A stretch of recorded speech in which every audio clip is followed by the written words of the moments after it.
Hello guys, welcome back to my YouTube channel. This is another episode. ஆரம்பிக்கலாம். இன்றைய வீடியோவில் நம்ம பார்க்குற விஷயம் என்னன்னு சொன்னா ஓயலாக்கல்ல இருக்கக்கூடிய அந்த விசை என்ற சாப்டர். விசை என்றத நம்ம என்னென்ன தேவையான அவ்வளவும் இந்த வீடியோவில் நம்ம கிளியர் கட்டாக பார்க்கக்கூடியதாக இருக்கும். அதுக்கேற்ற மாதிரி ஒரு ஷார்ட் நோட் ஒன்று போடுவேன். அந்த ஷார்ட் நோட்டில் முடிஞ்ச வரைக்கும் பிடிச்சிக்கொள்ள ட்ரை பண்ணுங்க. ஓகே, ஆரம்பிக்கலாம். ஓகே, முதலாவது எடுத்துக்கொண்ட நம்மண்டா பாருங்க, நமக்கு தெரிய வேணும் விசை என்று சொன்னா என்னன்னு.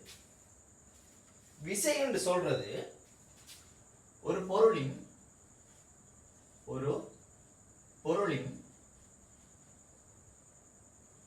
இயக்கத்தையும்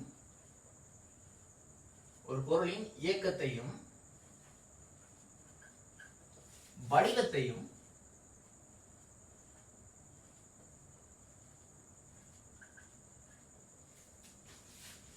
மாற்றக்கூடியதுமான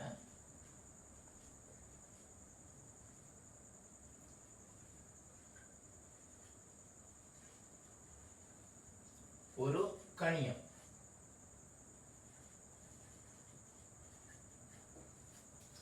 இதைத்தான் சொல்லுவோம், இந்த கணியத்தை தான் சொல்லுவோம் என்னண்டு விசை என்று சொல்லுவோம். சரி, விசை என்று சொல்றது ஒரு விசை என்று சொல்றது ஒரு காவிக்கணியம். போன வீடியோல பார்த்திருப்போம் எண்ணிக்கணியம் காவிக்கணியம் என்னன்னு சொல்லி பார்த்திருப்போம். காவிக்கணியம் என்று சொல்றது இதுல உங்களுக்கு புரியலாட்டி அந்த காவிக்கணியம் என்னன்னு தெரியலாட்டி போன வீடியோ போய் பார்த்துட்டு வந்தீங்கன்னா அதுல உங்களுக்கு விளங்கக்கூடியதாக இருக்கும். காவிக்கணியம் என்று சொல்ற என்னன்னா, ஒரு ஆளுக்கு திசையும் பருமனும் இருக்கும் என்று சொன்னா அந்த கணியத்துக்கு காவிக்கணியம் என்று சொல்லுவோம். ஓகே, அடுத்து இவருடைய அலகு நியூட்டனா காணப்படும். சரியோ? இப்ப அடுத்து இதுதான் விசையினுடைய டெபினிஷன். இப்ப அடுத்த விஷயத்துக்கு போவோம். என்னன்னு சொன்னா, நம்ம இந்த விசைக்கு முதல்ல சும்மா அப்படி ரெண்டா பிரிச்சு போட்டு பார்ப்போம். முதலாவது விஷயம் சமப்படுத்தப்பட்ட விசை. அடுத்து சமப்படுத்தா விசை.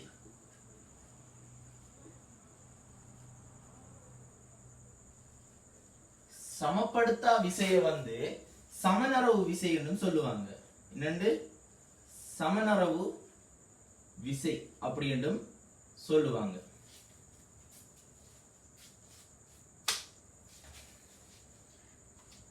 சரி, இந்த சமப்படுத்தப்பட்ட விசை என்று சொன்னா என்ன பார்த்தோம் சொன்னா,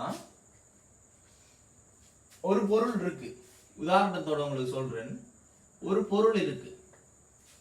இந்த பொருளுக்கு இங்கால இருந்து ஒரு 5 நியூட்டன் விசையும் அதே சமயம் இங்கால இருந்து ஒரு 5 நியூட்டன் விசையும் வழங்கப்படுது. இது ஒரு பொருள், ஆப்ஜெக்ட். இந்த பொருளுக்கு இங்கால இருந்து 5 நியூட்டன் அங்கால இருந்து ஒரு 5 நியூட்டன் ரெண்டு பக்கத்துல இருந்து விசை உங்களுக்கு வழங்கப்படுது. அப்படி விசை வழங்கப்படுற நேரம் இவர் என்ன செய்வார்?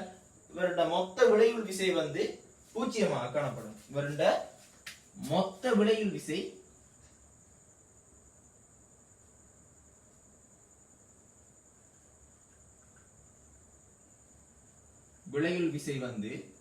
பூஜ்ஜியமாக காணப்படும். இப்படி இருக்கக்கூடிய இவரைத்தான் சமப்படுத்தப்பட்ட விசை என்று சொல்லுவோம். ஓகே, அதே போல ஒரு பொருளை எடுத்துக்கொண்ட நம்ம சொன்னா, அவருக்கு இந்த பக்கத்துல இருந்து ஒரு 5 நியூட்டன் மொத்தம் 10 நியூட்டன், அதே போல இங்கால இருந்து ஒரு 5 நியூட்டன் வழங்கினோம் சொன்னா, இந்த இடத்துல பார்த்தோம் சொன்னா இந்த பொருளுக்கு இந்த திசையில ஒரு 5 நியூட்டன் இருக்கு. ஏன் இந்த 5 நியூட்டனும் இந்த 5 நியூட்டனும் கேன்சல் ஆயிரும். கேன்சல் ஆனா இந்த திசையில ஒரு 5 நியூட்டன் இருக்குது. அப்படின்னு சொன்னா இவருடைய மொத்த விளையுள்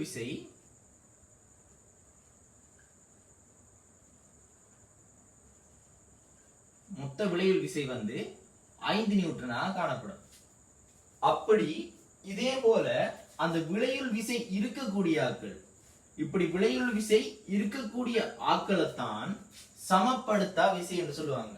சமப்படுத்தா விசை பிரயோகிக்கிற நேரம் தான் பொருள் அசையும். அது எப்படி என்று சொல்லி நியூட்டன் விதிகள் மூலமாக நம்ம பார்க்கக்கூடியதாக இருக்கும். ஓகேவா?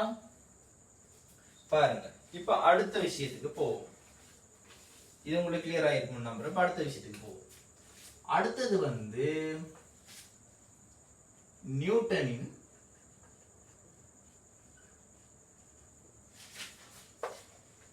இயக்க விதிகள்.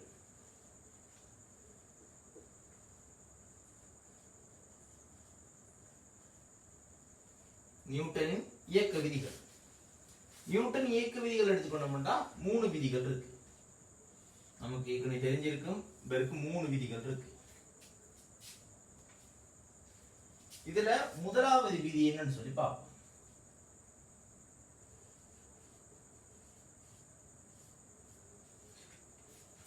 சரியா? முதலாவது விதி, சரி, முதலாவது விதி எடுத்துக்கொண்ட நம்மண்டா, ஒரு பொருள் இங்க பாருங்க, ஒரு பொருளுக்கு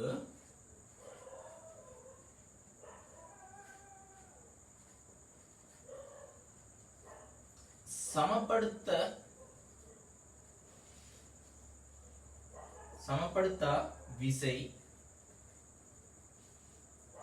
பிரயோகிக்கப்பட்டால் அன்றி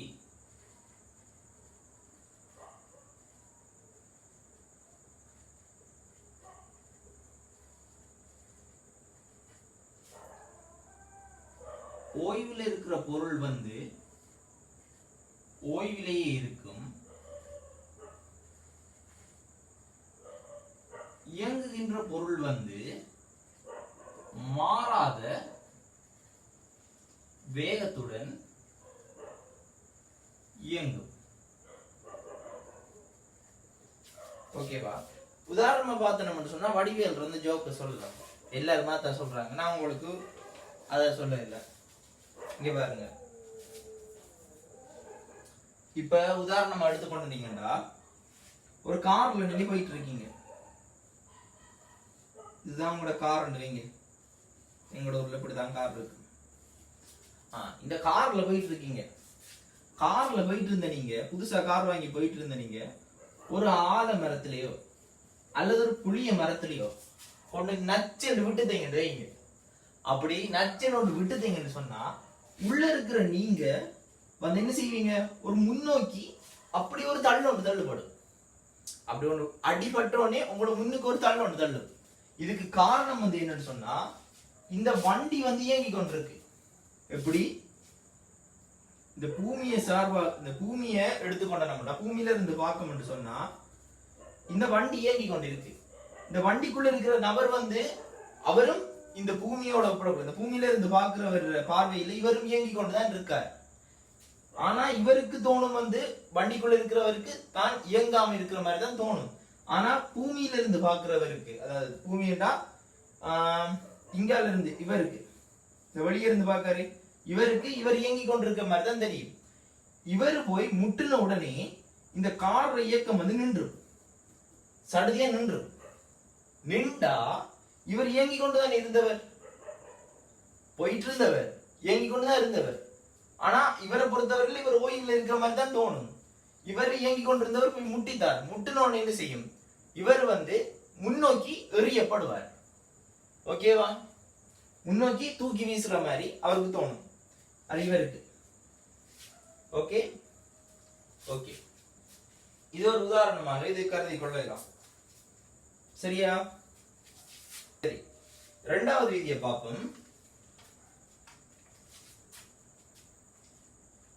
செகண்ட் விதி, அதாவது பாருங்க, ஒரு பொருளொன்றின் ஆர்முடுகள் வந்து புறவிசை பிரயோகிக்கப்படாத இடத்தில் இவர் புறவிசை என்று சொல்றேன்.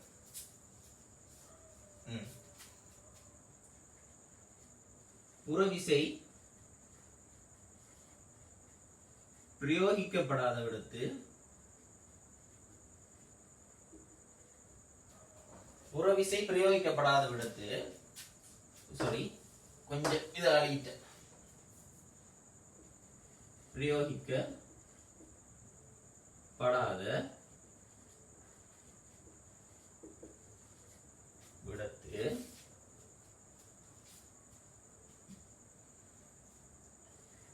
ஒரு பொருளின் ஆர்முடுதலானது அதன் விசைக்கு நேர்வீத சமனாகவும், அதாவது என்ன விசை என்று சொன்னா இது சமப்படுத்தா விசை. என்ன விசை? இங்க பார்த்த இந்த விசை சமப்படுத்தா விசை.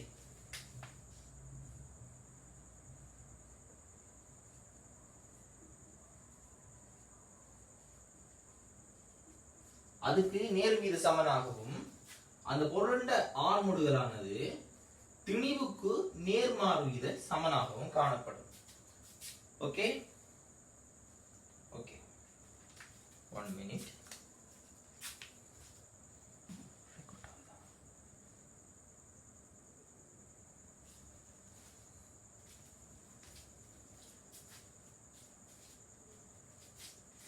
இப்படி காணப்படும்.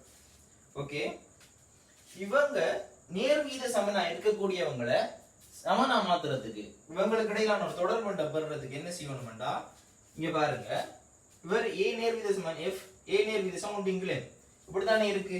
இவருக்கு நம்ம ஒரு வேலை ஒன்று செய்யணும். என்ன வேலைன்னு பார்த்தோம்னு சொன்னா, ஏ போட்டு அவர் நேர்வீத சமனாரு எஃப்க்கு, அதே நேர்வீத சமன் ஒன்னிங்கிள் எம்முக்கு இப்படி போடலாம். போட்டு ஏ நேர்வீத சமன் எஃப் இன்கிள் எம், அப்ப நேர்வீத சமனை சமனா மாத்தணும்னு சொன்னா என்ன செய்யணும்? மாறிலி ஒன்றை பாவிக்கணும். அப்ப மாறிலி ஒன்றை போடணும்னு சொன்னா ஏ சமன் கே எஃப் இன்கிள் எம். இந்த இடத்துல பாவிச்ச இந்த மாறிலி, இந்த கேன்றது ஒரு மாறிலி. இந்த மாறிலிய பரிசோதனை அடிப்படையில் இந்த மாறிலிய என்னன்னு கண்டுபிடிச்சாங்கன்னு சொன்னா கே சமன் 1 சொல்லி கண்டுபிடிச்சாங்க. எனவே A சமன் F இன்கிள் M. இதுல இருந்து ஒரு சமன்பாடு நம்ம எழுதலாம். என்னன்னு சொல்லி F சமன் MA, முக்கியமான சமன்பாடு. ஓகே, இதுல இருந்து நான் படத்தில் எழுதுறேன். F சமன் MA, இந்த முக்கியமான சமன்பாட்டை இதுல இருந்து நம்ம எடுக்கலாம். ஓகேவா? ஓகே, இவருக்கு ஒரு உதாரணமா பார்த்து நம்ம சொன்னா, இவர் நம்ம எப்படி ஒரு உதாரணமா எடுத்து செய்யலாம்னு சொன்னா பாருங்க.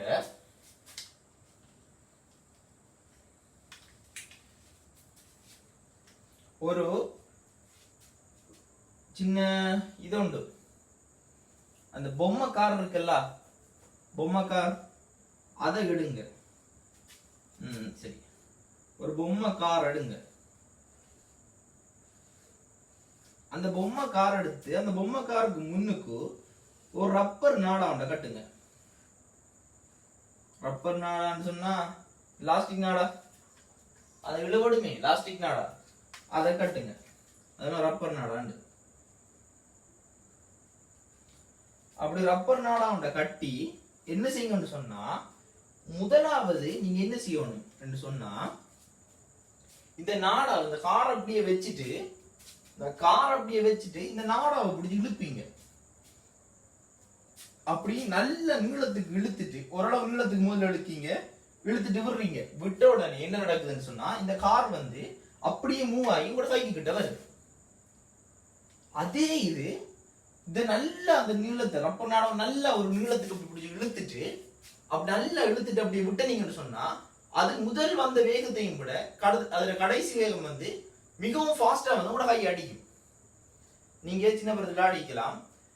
அந்த ஆரம்பத்துல நீங்க நான் சொன்ன மாதிரி அது ஒரு அளவுக்கு இழுத்துட்டு விட்டனீங்கன்னா உங்களோட கைக்கு வரும். ஆனா அந்த ரப்பர் நாடாவை நல்லா இழுத்துட்டு அப்படியே விட்டீங்கன்னா அது ஃபாஸ்டா கை அடிக்கும். ஏன் அப்படி அடிக்குதுன்னு சொன்னா, ஆரம்பத்துல ரப்பர் நாடா இழுக்கிற நேரம் ரப்பர் நாடாவால அந்த காருக்கு வழங்கப்படுற விசை ஆரம்பத்துல வழங்கப்படுற விசை குறைவா இருக்கும். சரியா? ஆனா ரப்பர் நாடாவை நல்லா இழுத்தோடனே அந்த காருக்கு வழங்கப்படக்கூடிய அந்த விசை வந்து கூட. அப்ப என்ன செய்யுது, ஆரம்பத்துல வேகம் 0 இருந்து இறுதி வேகம் வந்து அதிக அளவான வேகத்திற்கு வந்து நம்ம கையை மோதுது. முதல் கொஞ்ச அளவுல இழுத்த நேரம் வந்து நம்ம கையில மோதின வேகத்தை விட இப்படி நல்லா இழுத்துட்டதுக்கு பிறகு அதுக்கு பிறகு வந்து மோதுற வேகம் வந்து முதலாவது இதை விட இரண்டாவதுக்கு கூடையா இருக்கு இரண்டாவது சந்தர்ப்பத்துக்கு. ஓகேவா? ஓகே, பாருங்க. இது நீங்க இப்படி இந்த பிராக்டிகல் செஞ்சு பாத்தீங்கன்னா இதன் மூலமா நம்ம கண்டுபிடிக்கிற இந்த நீளத்தை இழுத்து கண்டுபிடிக்கிறது மூலமாக நம்ம எதை நிரூபிக்கலாம்னு சொன்னா, ஒரு பொருள் ஆர்முடுகளானது நேர்விகித சமன் அதன் விசைக்கு பிரயோகிக்கப்படுகின்ற அந்த விசைக்கு அது பிரயோகிக்கப்படுகின்ற சமப்படுத்தா விசைக்கு. ஓகேவா? இத அந்த ரப்பர் நாடா நீளத்தை மாத்தி நம்ம செய்யற நேரம் அதன் மூலமா நிரூபிக்கக்கூடிய விஷயமாக இருக்கும். அதேவேளை அடுத்த விஷயம் என்னன்னு சொன்னா, இது ரப்பர் கார் தானே. நீங்க இந்த ரப்பர் காரை நீங்க என்னங்கன்னு சொன்னா நோமலா இழுத்து அப்படி விடுங்க. அது அப்படி என்ன செய்யும், கையை வந்து சேரும். ரெண்டாவது தடவை என்ன செய்யணும்டா, இது முதலாவது தடவை நோமலா அப்படி இழுத்து விடுறது சந்தர்ப்பம் உண்டு. நீங்க அதுல நோமலா இழுத்துட்டோம்னா கையை வந்து அடையுது. இப்ப ரெண்டாவது சந்தர்ப்பத்தை எடுத்துக்கொண்டோம்டா, அதுல என்ன செய்ய போறோம்னு சொன்னா, இந்த காருக்கு மேல என்ன செய்ய போறோம், ஏதாவது ஒரு பாரத்தை தூக்கி வைக்க போறோம். இந்த காருக்கு மேல ஒரு பாரத்தை தூக்கி வைக்க போறோம். இப்ப இந்த காருக்கு மேல பாரத்தை தூக்கி வச்சோம்னா இந்த காரின் திணிவு வந்து அதிகரிக்குது. இப்ப என்ன நடக்கும், அப்படியே நான் என்ன செய்யறேன், அந்த கார் அப்படி வச்சு இழுத்துட்டு விட்டா முதல் வந்து என் கையை வந்து அடிச்ச வேகத்துக்கும் இப்ப வந்து என் கையை அடிக்கிற வேகத்துக்கும் நிறைய வித்தியாசம் இருக்கு. எப்படின்னு சொன்னா, ஆரம்பத்துல வந்து அடிச்ச வேகம் வந்து எனக்கு கூடையா இருந்துச்சு, இப்ப வந்து அடிக்கிற வேகம் வந்து குறைவா இருக்கு. அப்ப என்ன அர்த்தம், அந்த பொருள்ட ஆர்முடுகள் அந்த திணிவுக்கு நேர்மாறுவிகித சமனா இருக்கு. அது எப்படின்னா, திணிவு கூட நேர்மாறுவிகித சமனண்டா என்னன்னு சொன்னா, திணிவு கூடுதல் சொன்னா ஆர்முடுகள் குறையும். நேர் விகித சமன் சொன்னா, இப்ப முதலாவது இந்த நேர் விகித சமன் சொல்றதுக்கு நேர்மாறுவிகித சமன் சொல்றதுக்கு என்ன வித்தியாசம்னு சொன்னோம்டா, பாருங்க. இந்த ஏ வந்து அதாவது ஆர்முடுகள் வந்து அதிகரிக்கணும். இந்த விசை வந்து அதிகரிக்குதுன்னு சொன்னா இந்த ஆர்முடுகள் வந்து அதிகரிக்குதுன்னு அர்த்தம். அதான் நேர்விகித சமன் தொடர்பு. ஏ நேர்விகித சமன் எஃப். இதுல வரக்கூடிய நேர்மாறுவிகித சமன் என்னண்டா, ஒரு பொருள் திணிவு அதிகரிச்சுண்டா ஆர்முடுகள் குறைவடையும். ஓகேவா? விளங்குதோ? விளங்கி இருக்க மட்டும் நம்புறேன். இந்த பிராக்டிகல் இது ஒரு பிராக்டிகல் மாதிரி உண்டு. இதை கொஞ்சம் ஞாபகம் வச்சுக்கொள்ளுங்க. ஓகே,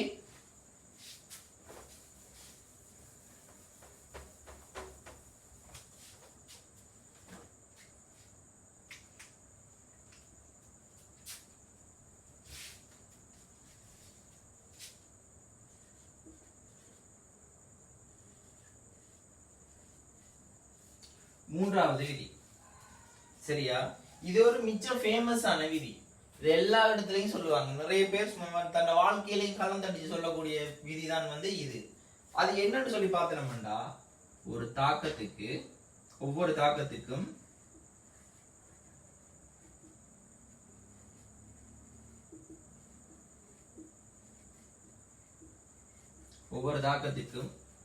சமனும் எதிருமான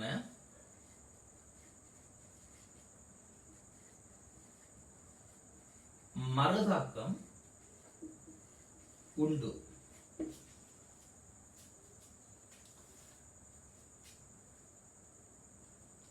இதண்டை நிறைய பேர் தன் வாழ்க்கையில இருந்து சொல்லுவாங்க. இதெல்லாம் உண்மையில தன் வாழ்க்கையில் நடக்கும்னு சொல்லுவாங்க. இந்த மூன்றாவது விதியை பிசிக்ஸ் வித் லைஃப் ஒன்றும் செய்யலாது. உதாரணத்துக்கு இவருக்கு ஒரு உதாரணமா சொல்லி பார்த்தோம்னு சொன்னா எப்படி சொல்லலாம், ஒரு ராக்கெட் தெரியுமா, ஒரு ராக்கெட்டோ இல்ல ஒரு மிசைலையோ எடுத்துக்கொண்டீங்கன்னு சொன்னா இதுதான் அதுல த்ரஸ்டர்னு சொன்னா அந்த நெருப்பு காத்த தள்ளுமே, இது இருக்குல்ல இந்த எரிபொருளை எரிஞ்சு தள்ளுமே, அந்த விசையை பிரயோகிக்க முடியும், காத்தெல்லாம் வரும் நெருப்பு வரும் இதுக்குள்ளால. இவரைத்தான் சொல்லுவோம் த்ரஸ்டர் என்று சொல்லி.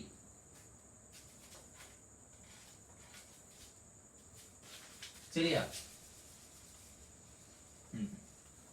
அவர்ல இருந்து என்ன செய்வாங்கன்னு சொன்னா, ஒரு கூடிய அமுக்கத்துல ஒரு இந்த ஒரு தள்ளிய விசை உண்டு. அதாவது ஒரு கூடிய அமுக்கத்துல சொல்றேன், ஒரு விசை உண்டு பூமியை நோக்கி வழங்கப்படும். எங்க இருந்து? இந்த த்ரஸ்டர்ல இருந்து. த்ரஸ்டர்ல இருந்து இப்படி வழங்கப்பட்டுச்சுண்டா இப்ப என்ன செய்யும்? பூமியை நோக்கி ஒரு விசையை வழங்குனா பூமி என்ன செய்யும்? திருப்பி ஒரு மறுதாக்க விசை ஒன்றை வழங்கும். அதாவது நியூட்டன் 3வது விதிக்கு அமைய ஒவ்வொரு தாக்கத்துக்கு சமணம் எதிர்மான மறுதாக்கம் உண்டுன்ற மாதிரி இவர் என்ன செய்யறாரு? பூமியை நோக்கி ஒரு விசையை வழங்கின உடனே அதே அளவான விசை வந்து பூமியில இருந்து இந்த ராக்கெட்டுக்கு வழங்கப்படும். ஓகே, அப்படி வழங்கப்படுறதால என்ன செய்யும்னு சொன்னா, இவர் கீழே என்ன விசையில கொடுத்து தள்ளுறாரோ அதே அளவான விசை அவர் மேல தள்ளும். அவர் மேல தள்ளுனோட இவர் என்ன செய்வாரு? அப்படியே பறந்து மேல போவாரு. ஓகேவா? விளங்கி இருக்கும் தானே? ஓகே,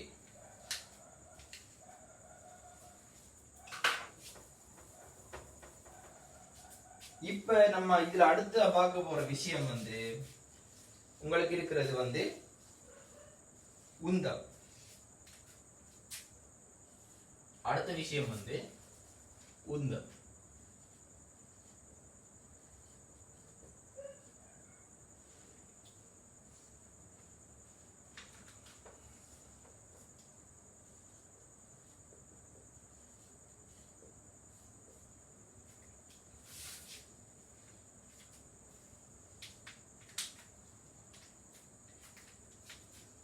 சரி, உந்தத்தை எடுத்துக்கொண்டு சொன்னோம்னா, உந்தம்டா என்னன்னு உங்களோட புத்தகத்துல தந்திருக்காங்க. எப்படின்னு சொன்னா, ஒரு பாருங்க, உங்களோட புத்தகத்துல எப்படி தந்திருக்கா, ஒரு இயக்கத்தை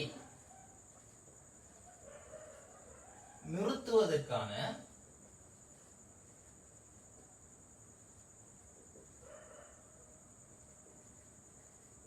கடினத்தன்மை இப்படி என்று சொல்லி அவங்களோட புத்தகத்துல இருந்திருக்கு. சில இடங்கள்ல நான் செக் பண்ணி பார்த்தது எப்படி அதுல போட்டிருக்கேன்னு சொன்னா, பாருங்க, இது உங்களோட புக்ல எப்படி இருக்கு. சில இடங்கள்ல நான் பார்த்தேன்னா அவங்க எப்படி சொல்லியிருந்தாங்க, ஒரு பொருளின் இயக்கத்தை பற்றி விவரிக்கும் ஒரு அளவீடு இப்படி சொல்லி இருக்காங்க. சில இடங்கள்ல இப்படி என்ன போட்டிருக்காங்க. நீங்க உங்களோட புத்தகத்துல இருக்கிறதே ஃபாலோ பண்றது மிச்சம் நல்லது. சோ அப்ப இதை நீங்க தவிர்த்து கொள்றது நல்லது. ஓகேவா? சரி, இப்ப இந்த உந்தம் வந்து 2 விஷயங்கள்ல தங்கி இருக்கும். உந்தம் வந்து 2 விஷயங்கள்ல தங்கி இருக்கும். ஒன்று ஒரு பொருளின் திணிவு, அதே நேரத்துல அடுத்தது வந்து வேகம். அதே பொருளின் வேகம். இந்த 2 விஷயத்திலையும் தான் உந்தம் வந்து தங்கி இருக்கு. ஓகேவா? சரி, இந்த உந்தத்துக்கான சமன்பாடு என்ன என்று சொல்லி பார்த்தோம்னா, பாருங்க, உந்தத்துக்கான சமன்பாடு எழுதுறேன். உந்தம் சமன் திணிவு தர வேகம். இதுதான் வந்து உந்தத்துக்கான சமன்பாடாக காணப்படும். ஓகே, உந்தத்துக்கான சமன்பாடு இப்படி இருக்கும். ஓகேவா? ஓகே, அடுத்த விஷயம் நம்ம பார்த்தோம்னு சொன்ன முக்கியமான விஷயம் உண்டு.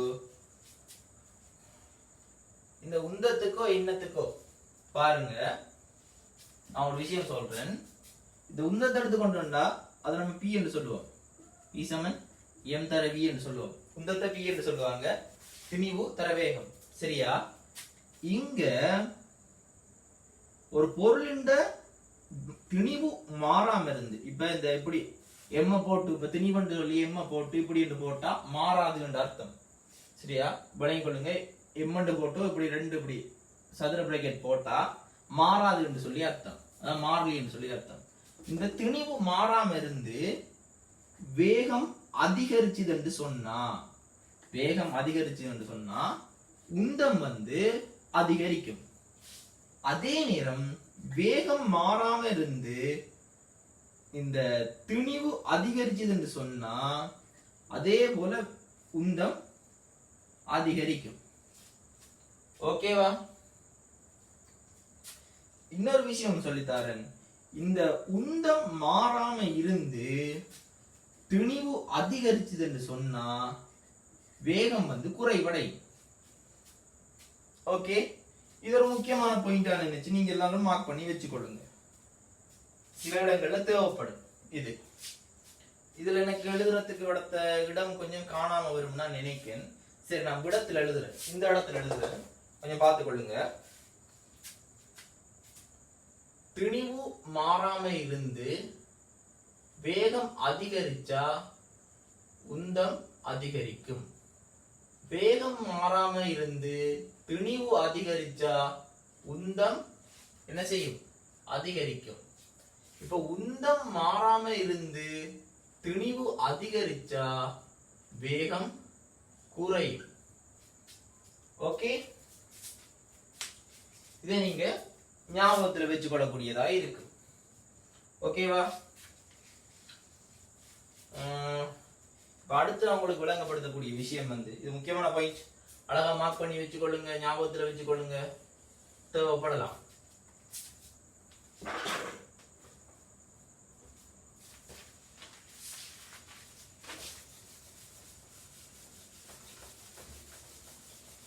அடுத்த விஷயம் என்னன்னு சொல்லி பார்த்தோம் என்று சொன்னா,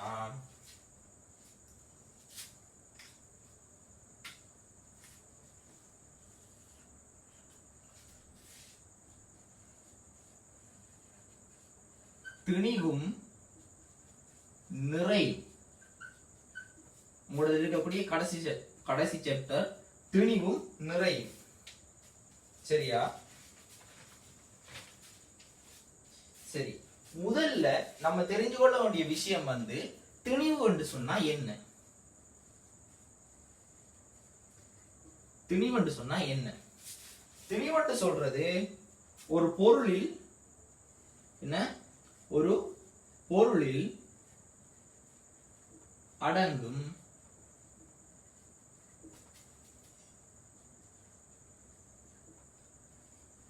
சடப்பொருளின் அளவு.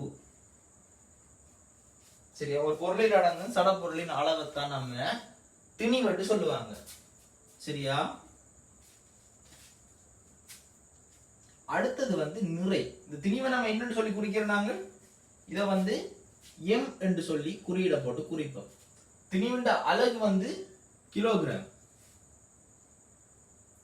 திணிவின் அலகு வந்து கிலோகிராம். ஓகே, அடுத்தது வந்து நிறை. நிறைய நம்ம W கொண்டு சொல்லுவோம், வெயிட். சரியா? இப்படி என்னன்னா ஒரு பொருள் மீது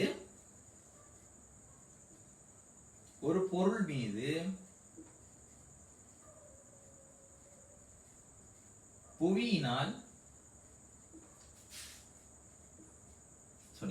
ஒரு பொருளின் மீது புவி ஈர்ப்பினால் ஏற்படுத்தப்படும்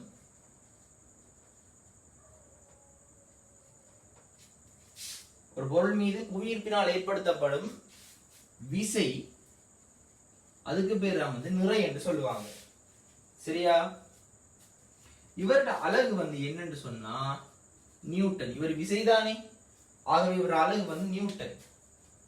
இவரோட சமன்பாடு எப்படி வரும் என்று சொல்லி பார்த்தோம்னா, ஒரு திணிவு, ஒரு நிறைந்த சமன்பாடு வந்து நிறை சமன் திணிவு தர புவியீர்ப்பு ஆர்முடுகள்.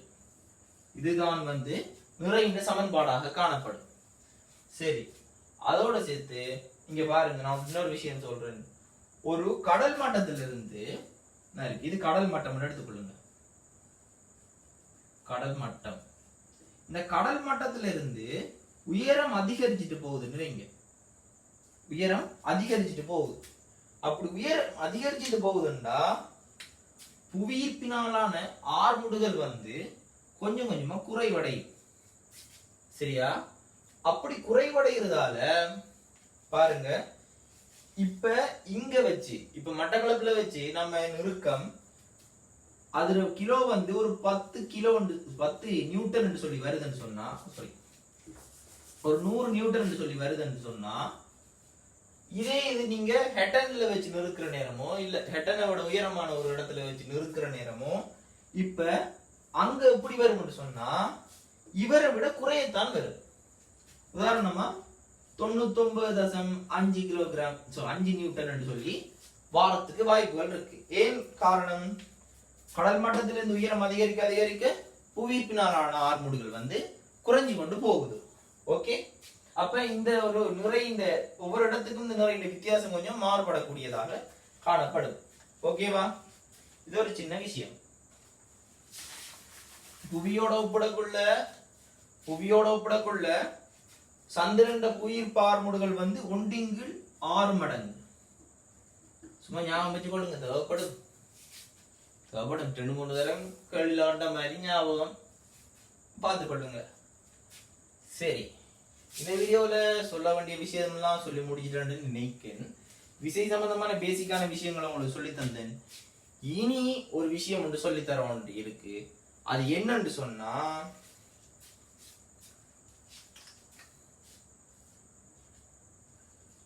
உராய்வு விசை. இதுதான் இனி படிக்க வேண்டியது. அது கமிங் சூன்.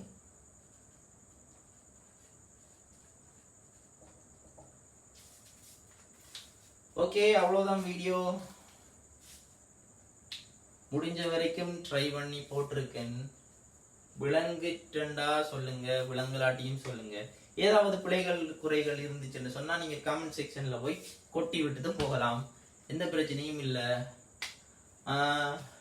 அவ்வளவுதான் வீடியோ. நீங்க இது எல்லாத்தையும் கொஞ்சம் பார்த்து எழுதி எடுத்துக்கொள்ளுங்க. எழுதி எடுக்கிறது உங்களுக்கு நல்லது. நான் உங்களுக்கு விளங்கப்படுத்துறதுக்காண்டி இப்படி ஷோர்ட்டா போட்டிருக்கேன். நீங்க உங்களுக்கு விளங்கக்கூடிய மாதிரி ஒரு ஷோர்ட் நோட் கிரியேட் பண்ணி எடுத்துக்கொள்றது மிச்சம் நல்லதாக காணப்படும். ஓயல் மாணவர்களே, முடிந்தவரை பயன்படுத்தி கொள்ளுங்கள். விளங்கிட்டேன்னு சொல்லுங்க, விளங்கலன்னு சொல்லுங்க. கமெண்ட் செக்ஷன் சும்மா தான் கிடக்கு, அடிச்சு நவத்தி விட்டு போங்க. அடுத்த கிளாஸ்ல சந்திப்போம்.